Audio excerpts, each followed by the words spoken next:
नमस्कार, स्वागत है आपका मेरे YouTube चैनल नरेंद्र हिंदी ज्ञानशाला में। और आशा करता हूं कि आप लोग सभी स्वस्थ होंगे। आज का हमारा टॉपिक है संज्ञा के विकारों में से एक विकार कारक। इससे पहले हम आपको और विकारों के बारे में हम आपको पिछली वीडियो में पढ़ा चुके हैं। इसके लिए आप मेरी पिछली वीडियो जाकर के मेरे चैनल पर देख सकते हैं। और आज हम शुरू करते हैं कारक। ठीक है, तो देखिए कारक होता क्या है। कारक का अर्थ है, शाब्दिक अर्थ जो है वो शाब्दिक अर्थ है करने वाला। परिभाषा के रूप में देखेंगे कि संज्ञा या सर्वनाम के जिस रूप से उस वाक्य का अन्य शब्दों से संबंध स्थापित होता है उसे क्या कहते हैं, हम कहते हैं कारक। तो चलिए यहां पर मैं आपको एक चीज और समझा देता हूं कि जो कारक होता है ना, वो हमेशा संज्ञा या सर्वनाम के बाद ही लगेगा। ठीक है, और क्रिया से पहले लगता है, हमेशा याद रखिएगा। देखिए ये पहचान होती है, पहचानना है हमें कि कौन सा ऐसा शब्द है जो हमें संबंध स्थापित करने में मदद कर रहा है। संज्ञा सर्वनाम और क्रिया के बीच में एक संबंध स्थापित करेगा, वो शब्द कौन सा है और उसे हम क्या कहेंगे, उसको हम कहेंगे कारक। तो किस प्रकार है, चलिए मैं आपको यहाँ पर बोर्ड पर उदाहरण के माध्यम से समझा देता हूं।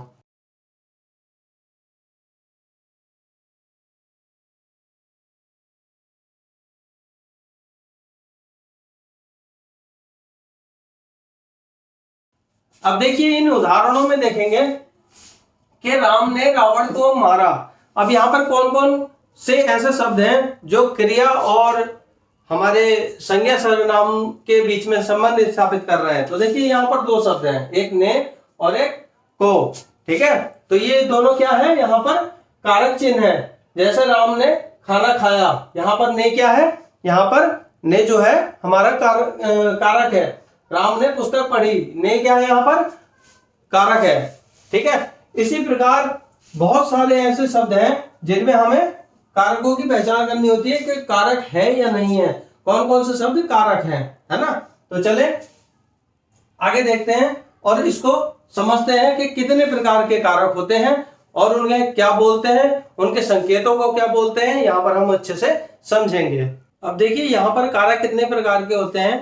ठीक है, तो वो चीज हम आपको यहाँ पर बता रहे हैं और जो कारक को दर्शाते हैं उन चिन्हों को क्या क्या कहते हैं वो भी हम आपको यहाँ पर बता रहे हैं। ठीक है, तो देखिए यहाँ पर सबसे पहले हमने ऊपर लिखा हुआ है कारक, तो उसका अर्थ और कारक चिन्ह या परसर्ग। देखिए ये जो परसर्ग होता है इसको हम बोलते हैं विभक्ति चिन्ह। ठीक है, तो यहाँ पर देखेंगे 8 कारक होते हैं और 8 वेदों के उनके क्या है, विभक्ति चिन्ह है, परसर्ग है। तो कौन कौन से यहाँ पर हम देख लेंगे। देखिए कर्ता जो होता है वो उसका अर्थ है, कर्ता कारक का अर्थ है करने वाला, कर्म का है जिस पर क्रिया का प्रभाव पड़े। इन सभी को मैं आपको अच्छे से समझाऊंगा एक एक करके। ठीक है, तो आप इसको अच्छे से समझिएगा और देखिएगा। कारण जो है क्रिया का साधन, ठीक है, जिससे क्रिया की जाएगी, क्या होगा उसमें साधन प्रयोग होगा। संप्रदान है जिसके लिए क्रिया की गई हो और अपादान अलग होने के लिए, ठीक है, अलग होना बताया जाएगा उसमें। तो वो शब्द कौन से होते हैं जिनसे पता लगता है कि हाँ अलग हो गया है, कोई भी चीज अलग हो गई है। ठीक, संबंध क्रिया से, सर्वनाम से, संज्ञा से, इन सब से संबंध जो जोड़ता है उन शब्दों के बारे में होगा। अधिकरण जो है क्रिया के होने के स्थान पर जो चीज प्रयुक्त होती है, ठीक है, उसमें हमें पता लगेगा।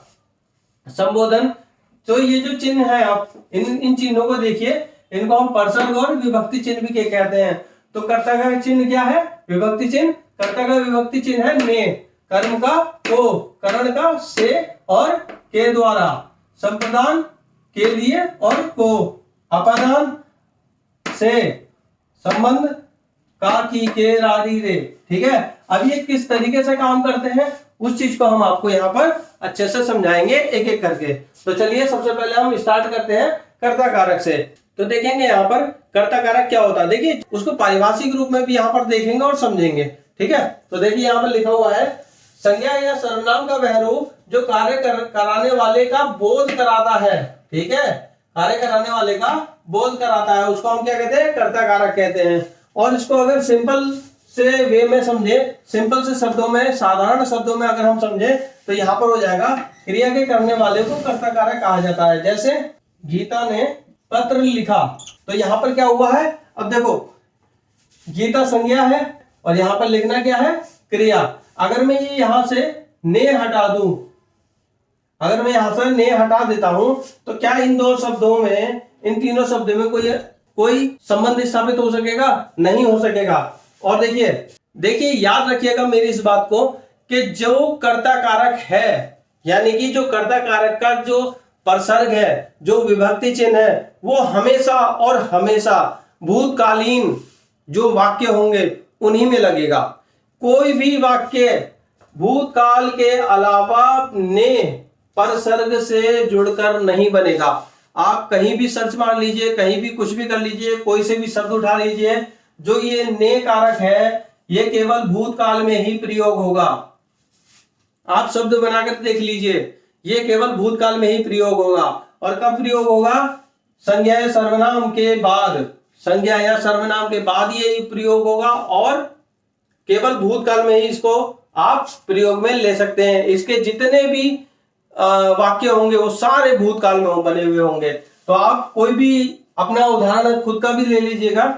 जैसे अगर मैं कहूं एलविस यादव ने, एलविस यादव को आप लोग सभी जानते हैं, एलविस यादव ने बिग बॉस जीता, है ना, तो वो क्या हो गया? वो जीत लिया है ना, उसने जीत लिया है। अब अगर भविष्य की बात करें, भविष्य में अगर हम कोई भी अगर ने कारक को हम लगाएं भविष्य में, इसको प्रयोग करना चाहे तो वो प्रयोग नहीं होगा। अब जैसे यहाँ पे मोहन, यहाँ पे अध्यापक ने पाठ पढ़ाया, तो देखिए वो पाठ पढ़ा चुका है, किसने? अध्यापक ने। अगर मैं इसे यहां से हटा देता हूं, इस शब्द को यहां से हटा देता हूं, तो क्या इनमें कोई संबंध स्थापित हो पाएगा?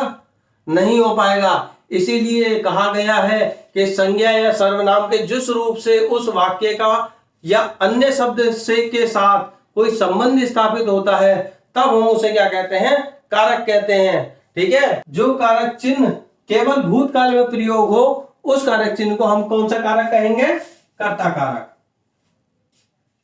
ठीक है, आपको अच्छे से ये चीज समझ में आई होगी। मैं इसके आपको 4-5 उदाहरण और लिख करके दिखा देता हूं, जिससे आप अच्छे से समझ जाएं। ठीक है, तो चलिए देखेंगे यहाँ पर कुछ और उदाहरण। अब यहाँ पर देखिए लिखा हुआ है, राहुल ने पद यात्रा की, पप्पू ने 10वीं कक्षा पास कर ली, बच्चों ने खाना खा लिया, राम ने रावण का वध किया, रावण ने सीता हरण किया।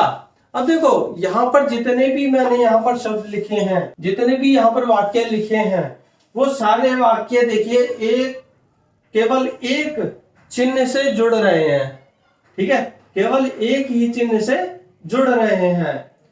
और अगर मैं इस चिन्ह को हटा दूं तो ये इनका कोई अर्थ नहीं बनेगा। दूसरी चीज, अब जो ये शब्द हैं, ये जो ने मैंने यहाँ पर लगाया हुआ है इनको जोड़ने के लिए, ये देखिए जितने भी यहाँ पर मैंने वाक्य लिखे हैं वो सारे भूतकालीन जो है हमारे शब्द हैं। ठीक है, भूतकालीन वाक्य हैं। माफ कीजिएगा, यहाँ पे जितने भी वाक्य मैंने प्रयोग किए हैं वो सारे भूतकालीन वाक्य हैं। आशा करता हूँ कि आप लोगों को ये चीज समझ में आई होगी। अब हम अगला कारक पढ़ते हैं, कर्म कारक।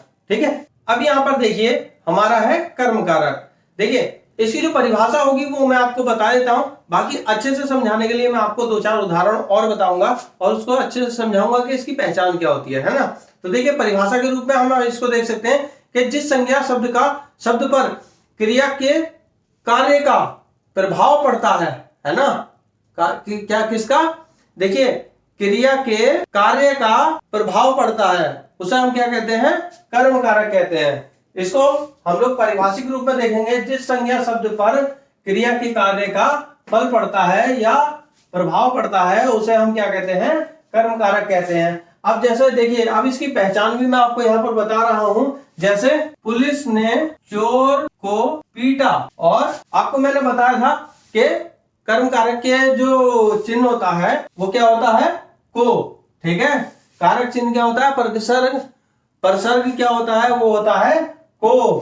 ठीक है, विभक्ति क्या होती है? को। देखिए विभक्ति और परसर्ग एक ही चीज है, आप इसको ध्यान रखिएगा। तो इसमें देखिए 2 यहाँ पर हमने वो दिए हुए हैं कारक, लेकिन हमें जो देखना है वो अंडरलाइन वाला देखना है, जिसके नीचे हमने अंडरलाइन कर रखी है, हमें केवल उसी को देखना है। तो देखिए इसकी सबसे अच्छी पहचान यही होती है कि ये जो शब्द होता है ये हमेशा क्रिया से पहले होता है। ये जो कारक चिन्ह है ये हमेशा क्रिया से पहले लगेगा और संज्ञा या सर्वनाम के बाद प्रयोग में होगा। और जो है इस संज्ञा या सर्वनाम का जिस शब्द से क्रिया पर प्रभाव पड़ता है उसे हम क्या कहते हैं, कर्म कारक कहते हैं। ठीक है, तो यहाँ पर मैं 4-5 उदाहरण और लिखता हूं, उनको आपको समझाता हूं। अब देखिए यहाँ पर ये उदाहरण लिखे हुए हैं। सिपाही ने चोर को पकड़ा, भारत ने पाकिस्तान को हराया, राम ने श्याम को समझाया। अब यहाँ पर आप कहेंगे कि यार ये दो कारक चिन्ह लगे हुए हैं यहाँ पर, है ना, यहाँ पे दो कारक चिन्ह है, हम कैसे बताएं कि कौन सा कारक है। तो देखिए जब भी आपके एग्जाम में आपसे पूछेगा वो, तो किसी ना किसी एक के नीचे अंडरलाइन कर देगा या उसको डार्क कर देगा। ठीक है, आप इसको देखिएगा ध्यान से कि या तो अंडरलाइन कर देगा या फिर उसको डार्क कर देगा उस कारक को, और आपसे पूछ लेगा कि आप ये बताइए इसमें कौन सा कारक है, इस वाक्य में कौन सा कारक है ना। तो जो हमने पढ़ाया है आपको देखिए यहाँ पर वो क्या है, ने। तो हमने तो ये पूछा नहीं है, हमने किसके बारे में पूछा है, हमने पूछा है इस कारक के बारे में जिसके हमने अंडरलाइन किया हुआ है। ठीक है, तो हमने अगर आपसे पूछ लिया कि बताइए भैया इन जो हमने आपके सामने वाक्य रखे हैं इनमें जो अंडरलाइन, जिन कारकों के नीचे हमने अंडरलाइन किया है उनको हम कौन सा कारक कहेंगे, तो कौन सा कारक कहेंगे, कर्म कारक कहेंगे। ठीक है, आपको देखो यहाँ पे कुछ भी देख लीजिए, ये क्रिया, क्रिया और क्रिया, क्रिया, इससे पहले क्या है, संज्ञा, संज्ञा और संज्ञा। तो देखिए संज्ञा या सर्वनाम के बीच में संबंध स्थापित करने वाले शब्दों को क्या कहते हैं, हम कारक कहते हैं, और इस शब्द को हम क्या कहेंगे, कर्म कारक। अब यहाँ पर समझेंगे, देखो यहाँ पर मैंने लिखा हुआ है पीटा एक क्रिया है, पकड़ता है, पकड़ना क्रिया की है, हराया, ठीक है, हारना क्रिया है, और समझाया, समझाना क्रिया है। तो इसकी जो आप पहचान करेंगे वो इसी माध्यम से करेंगे कि जो इसमें को लगा हुआ है वो जो है क्रिया से पहले हमेशा लगेगा। हमेशा ध्यान रखिएगा, अगर क्रिया से पहले कोई भी कारक चिन्ह लगा हुआ है तो वो किस में जाएगा, कर्म कारक में जाएगा। तो अच्छे से आपको ये भी समझ में आया होगा। अब हम जो है अगला कारक पढ़ते हैं, करण कारक।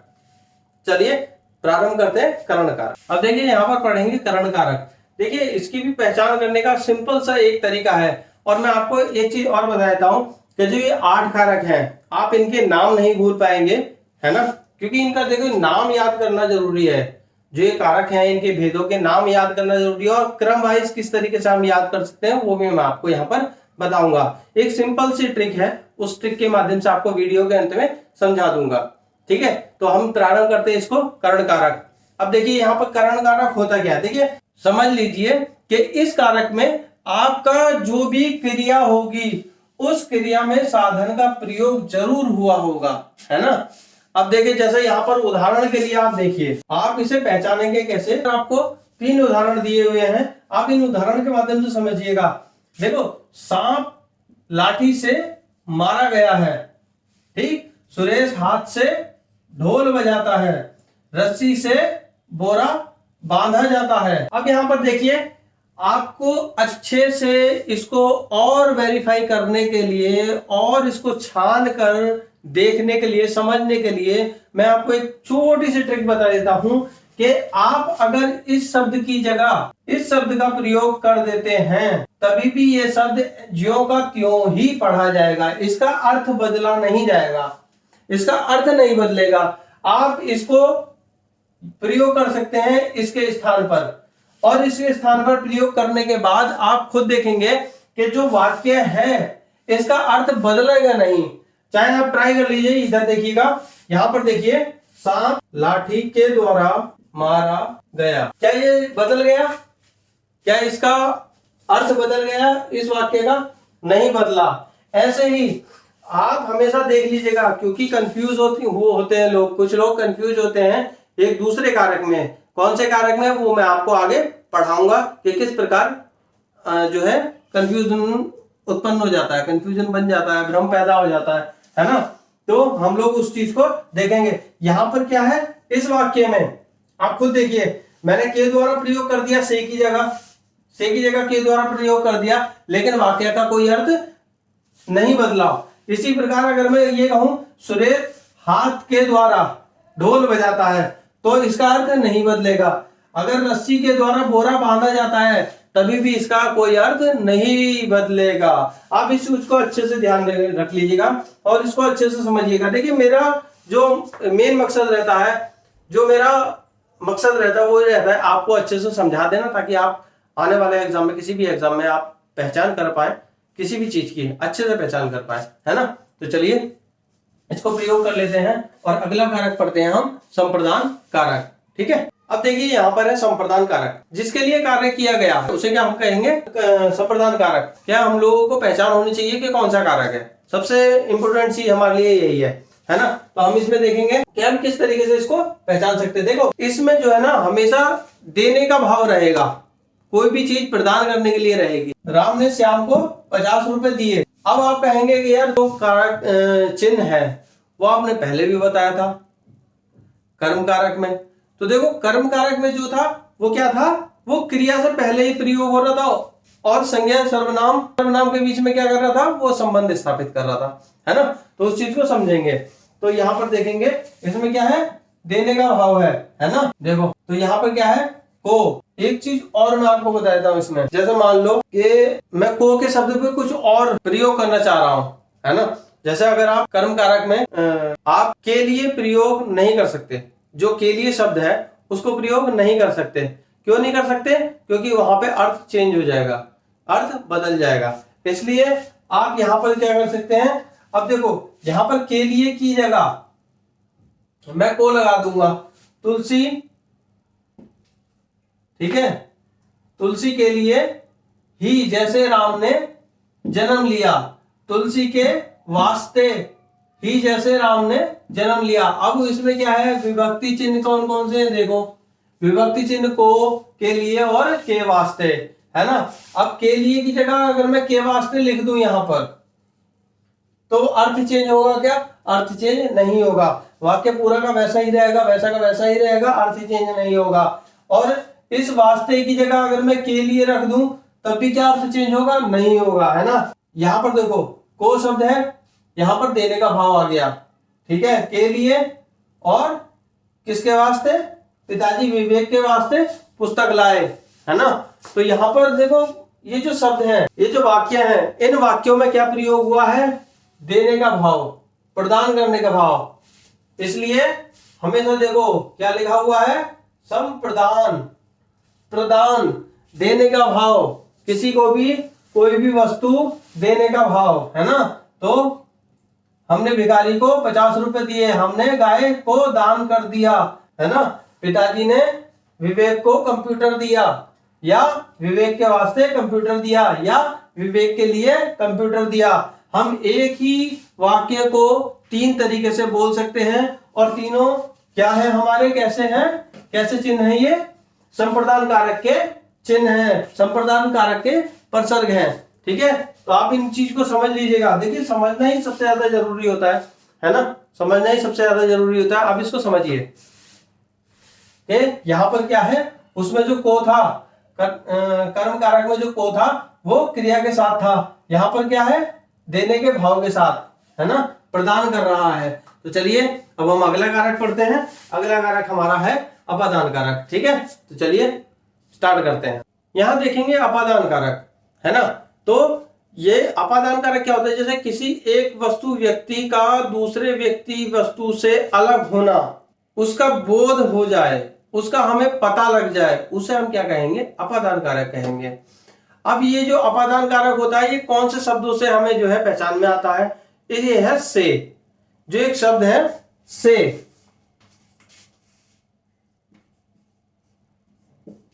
इस शब्द द्वारा हमें ये पता लग जाएगा कि ये अपादान कारक है। और ये जो से है ये अलग होने के भाव में हमें दिखेगा, ठीक है, जो कि आने वाले उदाहरणों में हमें दिखेगा। चलिए इसकी परिभाषा हम लोग पढ़ लेते हैं और उसके बाद इसके उदाहरण हम लोग समझ लेते हैं, ताकि हमें अच्छे से समझ में आ जाए। जिस संज्ञा या सर्वनाम शब्द द्वारा किसी एक वस्तु व्यक्ति या व्यक्ति का दूसरे वस्तु व्यक्ति से अलग होने का भाव प्रकट होता है उसे अपादान कारक कहा जाता है। जैसे पेड़ से पत्ते, एक व्यक्ति का दूसरे व्यक्ति से अलग होना। अब देखो, व्यक्ति हो या वस्तु हो, अब पेड़ से क्या अलग हो रहा है? पत्ते। आप देखेंगे यहां पर क्या अलग हो रहा है? पेड़ से पत्ते। एक वस्तु से दूसरी वस्तु अलग हो रही है। यहां पर साथ साथ हम लोग इसकी परिभाषा को भी समझेंगे और अच्छे से समझेंगे। यहां पर पेड़ से पत्ते अलग हो रहे हैं। क्या हो रहे हैं? गिर रहे हैं यानी कि अलग हो रहे हैं। तो इसमें कौन सा कारक आ गया? अपादान। बादल से ओले गिर रहे हैं। देखो, बादल से ओले गिरे यानी कि बादल से तो अलग हो गए ना। कौन क्या अलग हुआ? एक वस्तु दूसरे वस्तु से अलग हो गई, अलग हो गया। छत से बालक कूद गया। एक वस्तु से एक व्यक्ति अलग हो गया। क्या हो गया? कूद गया। बंदूक से गोली निकली। अब यहां क्या हुआ? बंदूक से गोली जब निकली तो क्या हुआ? बंदूक से अलग हो गई। सबसे ज्यादा जो आपके लिए अहमियत रखते हैं वो यहाँ के उदाहरण रखते हैं, क्योंकि उदाहरण से आप लोग अच्छे से समझ सकते हैं। एक कारक और है जिसमें आता है से। तो देखो, उसमें जो था वो क्या प्रयोग हो रहा था? हथियार से यानी कि के द्वारा। उसमें जो था हथियार आ रहा था प्रयोग में, साधन था। यहां पर कोई साधन नहीं है। इस पूरे वाक्य में कोई भी साधन नहीं है जिससे हम उसे अलग कर सकते हैं। देखिए, जो ये वाला से है ना, जो अपादान का से है, जो अपादान का से है वो किसी भी चीज को फोर्स नहीं कर रहा है। हटाने के लिए, अलग करने के लिए कोई भी कार्य बलपूर्वक नहीं कर रहा है, बल्कि वो स्वतः हो रहा है। और अगर ये करण कारक होता तो यहाँ पर क्या होता? कोई ना कोई साधन यहाँ पे आ जाता, डंडा, रस्सी, कुछ भी आ जाता है ना। और अगर मैं यहाँ पर कहूं, मैंने बताया था आपको कि जो करण कारक है उसमें के लिए भी है ना, के द्वारा है ना। तो अगर मैं यहाँ पर लगा दूं पेड़ के द्वारा पत्ते गिरते हैं, तो ये वाक्य क्या हो जाएगा? अशुद्ध हो जाएगा। आप खुद सोचिए ना इस चीज को। अब मैं यहाँ पर लिख देता हूँ। देखिए, मैं यहाँ पर लिखता हूँ, यहाँ पर अब मैं करण कारक के कुछ उदाहरण लिखता हूँ जिससे आपको ये अपादान कारक के उदाहरणों की तुलना कर दूंगा, है ना। तो पेड़ के द्वारा पत्ते गिरते हैं, एक तो ये हो गया। अब एक हो गया पेड़ से। अब देखिए, इसमें जो आया, अगर मैं यहां पर से लिख दूं तो ये क्या हो जाएगा? ये हो जाएगा अपादान। अगर मैं यहां पर के लिख दूं तो ये क्या हो जाएगा? अशुद्ध हो जाएगा ना। ये वाक्य क्या हो जाएगा? अशुद्ध हो जाएगा। तो हमें अशुद्ध वाक्य थोड़ी ना लिखना है, हमें तो शुद्ध लिखना है। शुद्ध में हमें क्या मिलेगा? पेड़ से पत्ते गिरते हैं। अब ऐसे ही बादल से ओले गिरते हैं। बादल के द्वारा थोड़ी ना गिरते हैं, बादल कोई साधन नहीं है। बादल क्या है? एक संज्ञा है ना। एक क्या है? संज्ञा। और ओले क्या है? वो भी संज्ञा है ना। तो देखो, यहां पर जो है हमारा, अगर हम इसकी जगह से के द्वारा लिखें तब भी नहीं चल पाएगा, अशुद्ध हो जाएगा। यहां पर लिखें तब भी, यहां पर भी। किसी भी अलग होने की संभावना में अगर हम के द्वारा और अगर समझे कि करण कारक होगा तो वहां पर गलत हो जाएगा, क्योंकि वहां पर साधन का प्रयोग हमारा नहीं हुआ होगा। इस वजह से जो हमारा अपादान कारक सही होगा उस स्थिति में। ठीक है, तो आप इस चीज को अच्छे से समझ लीजिए कि जब भी कहीं साधन ना हो, कोई भी साधन ना हो और से लगा हुआ हो, तो वहां पर हमेशा अपादान कारक ही आएगा, करण कारक नहीं आएगा। देखिए, कंफ्यूज मत हो जाइएगा, कहीं पर भी कंफ्यूज मत हो जाइएगा। ठीक है, आप इसको समझिए अच्छे से कि अगर आप उदाहरण समझेंगे तभी आप अच्छे से उसको समझ पाएंगे। कारकों को अच्छे से तभी समझ पाएंगे जब आप अच्छे से उदाहरणों को समझेंगे। तो चलिए यहाँ पर हम अगला कारक पढ़ते हैं, संबंध कारक। देखिए, अब यहाँ पर हम देखेंगे संबंध कारक। ठीक है, तो संज्ञा या सर्वनाम के जिस रूप से हमें किसी वस्तु व्यक्ति के किसी दूसरे व्यक्ति वस्तु से संबंध का बोध हो जाए, हम उसे क्या कहेंगे? संबंध कारक, है ना। अब इसका विभक्ति चिन्ह क्या होते हैं? रा, री, रे, काकी के, है ना। ये इसके विभक्ति चिन्ह होते हैं। तो देखिए यहाँ पर क्या लिखा हुआ है, राम दशरथ के पुत्र थे, मेरे पापा डॉक्टर हैं, तुम्हारी बहन कहाँ है, तुम्हारा भाई कहाँ है। पे क्या है, के रे री रा, है ना। ये लगे हुए हैं शब्द जिनमें संबंध पता लग रहा है। राम का किससे पता लग रहा है संबंध, दशरथ का, और मेरे से किसका पता लग रहा है, पापा का, और तुम्हारी से तुम्हारी बहन। देखो संबंध पता लगा रहा है, तुम्हारी बहन, बहन कौन हुई भाई, बहन तो बहन ही रहेगी, है ना। तुम्हारा भाई, यानी कि कोई अलग व्यक्ति किसी और व्यक्ति से कह रहा है कि भाई तुम्हारा भाई कहाँ है, तुम्हारी बहन कहाँ है ना। तो राम दशरथ के पुत्र थे, है ना। तो संबंध बता रहा है यहाँ पर। देखिए अच्छे से आप समझ सकते हैं इस चीज को कि जहां पर जो शब्द संबंध को दर्शा दे उसे हम क्या कहेंगे, संबंध कारक कहेंगे, है ना। उम्मीद करता हूं ये आपको अच्छे से समझ में आया होगा। अब हम अगला कारक पढ़ते हैं, अधिकरण कारक। चलिए देखते हैं। देखिए अब यह है अधिकरण कारक, ठीक है। तो संज्ञा या सर्वनाम के जिस रूप से क्रिया का स्थान, आधार तथा समय का पता चले उसे हम क्या कहेंगे, अधिकरण कारक कहेंगे। अब इसको उदाहरण के माध्यम से देखिए हम अच्छे से समझेंगे। और इसका जो विभक्ति चिन्ह होता है में और पर होता है ना। तो पुस्तक मेज पर है, कछुआ तालाब में है, वह 2 दिन में घर आएगा, वह घर पर ही है, आजकल वह घर पर ही है। तो देखिए ये जो हमने वाक्य यहाँ पर लिखे हैं, ये इन वाक्यों में जो अंडरलाइन हमने की हुई है अधिकरण कारक के उदाहरण है। और अधिकरण कारक जो है ये में और पर है। यहाँ पर देखिए, यहाँ पर पुस्तक की क्या बता रहा है, यहाँ पे पुस्तक का स्थान बता रहा है, कछुए का क्या बता रहा है, स्थान, स्थान क्या है, तालाब, पुस्तक का स्थान कहाँ है, मेज, और वह 2 दिन में घर आ जाएगा, आएगा 2 दिन में, यानी कि उसका क्या बता रहा है, ये समय बता रहा है। आजकल वह घर पर ही है, उसका क्या बता रहा है, आधार बता रहा है ना। तो देखिए आप इन उदाहरणों के माध्यम से इसको समझ लीजिएगा कि जो में और पर है वो शब्द जो है हमारे किस कारण के कारक के अंतर्गत आते हैं, वो आते हैं अधिकरण कारक के अंतर्गत, है ना। और अब हमारा जो बचता है वो अंतिम बचता है संबोधन कारक, जो कि सबसे ज्यादा जल्दी पहचानने में आ जाता है, क्योंकि ये जो कारक है संबोधन कारक जो है वो हमारे वाक्य के प्रारंभ में ही आ जाता है ना। तो इस चीज को हम लोग अच्छे से समझेंगे। अगला जो हमारा कारक है वो है संबोधन कारक और अंतिम कारक है। और इसके बाद जो हम आपको एक टेबल यहाँ पर बनाकर दे देंगे, जिसको आप अच्छे से देख करके और उसके आगे जो उसके कारक चिन्ह लिखे हुए हैं उसको अच्छे से आप पढ़ सकेंगे, उसको आप अच्छे से जान सकेंगे। और नीचे एक लाइन में मैं एक शॉर्ट ट्रिक लिखूंगा जिसके माध्यम से आप जितने भी कारक हैं उनको आप अच्छे से याद रख पाएंगे, है ना। तो चलिए प्रारंभ करते हैं हम अगला और अंतिम कारक, जो कि है हमारा संबोधन। देखिए संबोधन कारक है संज्ञा के जिस रूप से हम किसी को पुकारते हैं, है ना। संज्ञा के जिस रूप से हम किसी को पुकारते हैं, किसी को जो है आवाज देते हैं, और किसी को जो है हम लोग संकेत करते हैं या कुछ आश्चर्य प्रकट करते हैं, जब तब हमें क्या होता है, वहां पर क्या होता है, एक शब्द हम यूज करते हैं, कुछ शब्दों को हम यूज करते हैं, प्रयोग करते हैं, कुछ शब्दों को हम प्रयोग करते हैं जो कि इस प्रकार होते हैं, हे, अरे, हाय, हो, रे आदि बहुत सारे ऐसे शब्द हैं जिनका हम प्रयोग करते हैं, है ना। तो देखो यहाँ पर कुछ मैंने जो है उदाहरण लिखे हुए हैं जिनसे आपको समझना है। और एक चीज और बता देता हूं, इसको समझने के लिए आप एक चीज और ध्यान रखें कि जिस भी वाक्य में ये शब्द आ जाएगा और ये शब्द जिनमें आ जाएंगे, समझ लीजिए वहां पर क्या होगा, वहां पर आपका संबोधन कारक होगा, क्योंकि आप किसी को संबोधित कर रहे हैं, है ना।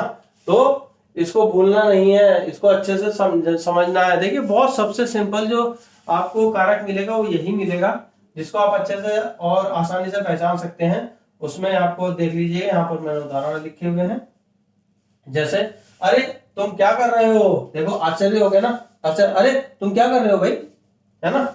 और उसके बाद हे राम, हे राम आपकी जय हो, हे राम तुम्हारी जय हो,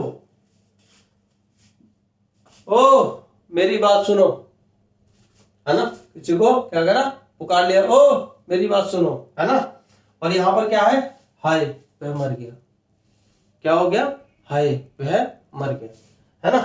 तो आप लोगों को सबसे जो इजी लगेगा वो यही लगेगा, और आसान से आप देखो उदाहरण के माध्यम से आप लोगों ने अच्छे से समझा होगा मुझे उम्मीद है। बाकी मैं यहाँ पर आपको कुछ जो है 8 के 8 कारक लिख दूंगा और उनके जो है विभक्ति चिन्ह इस प्रकार लिखूंगा कि आपको याद रहेगा। और दूसरी चीज और लिखूंगा जिसमें आपको 8 के 8 आपके कारक आपको याद हो जाए आसानी से, है ना। तो चलिए वो भी हम यहाँ पर लिख लेते हैं और आज इसको यहीं पर समाप्त करते हैं, ठीक है। लिखने के बाद देखिए यहाँ पर हमने आपको एक टेबल बनाई है जिसको आप इस प्रकार याद करिएगा, है ना। कर्ता ने कर्म को करण से के द्वारा संप्रदान को के लिए अपादान से अलग। अब देखिए यहाँ पर से और यहाँ पर से है ना। तो इसको जो से याद करेंगे आप वो से अलग लिखेंगे, पूरा याद करेंगे से अलग, है ना। इसको पूरा से अलग बोलिएगा। जब इसको आप से अलग बोलेंगे तो आपको पता लग जाएगा कि ये जो है बिना साधन वाला है, जो से अलग हो रहा है, यानी कि पेड़ से पत्ता अलग, है ना। इस तरीके से इसको याद रखिएगा। उसके बाद दोबारा यहां से देखेंगे, कर्ता ने कर्म को करण से के द्वारा संप्रदान को के लिए और अपादान से अलग संबंध रारी रे काकी के अधिकरण में पर संबोधन हे अरे है, ठीक है। तो ये तो हुई टेबल। अब मैं आपको समझाता हूं जो हमारे संबंध हमारे जो कारक हैं वो 8 कारक हैं और उनके नाम किस तरीके से याद रखने हैं। तो देखिए यहाँ पे लिखा है का3 सा3 और आ2, है ना। का3 सा3 और आ2, है ना। यानी कि कर्ता कर्म करण, ठीक है। और उसके बाद संप्रदान संबंध और संबोधन, और उसके बाद अपादान और अधिकरण।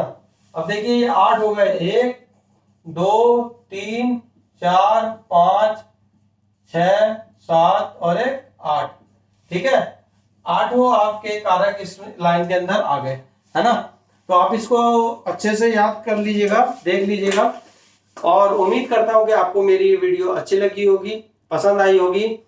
मेरी वीडियो को ज्यादा से ज्यादा देखिएगा और उसको शेयर कीजिएगा और मेरे चैनल को सब्सक्राइब जरूर कीजिएगा। चलिए धन्यवाद।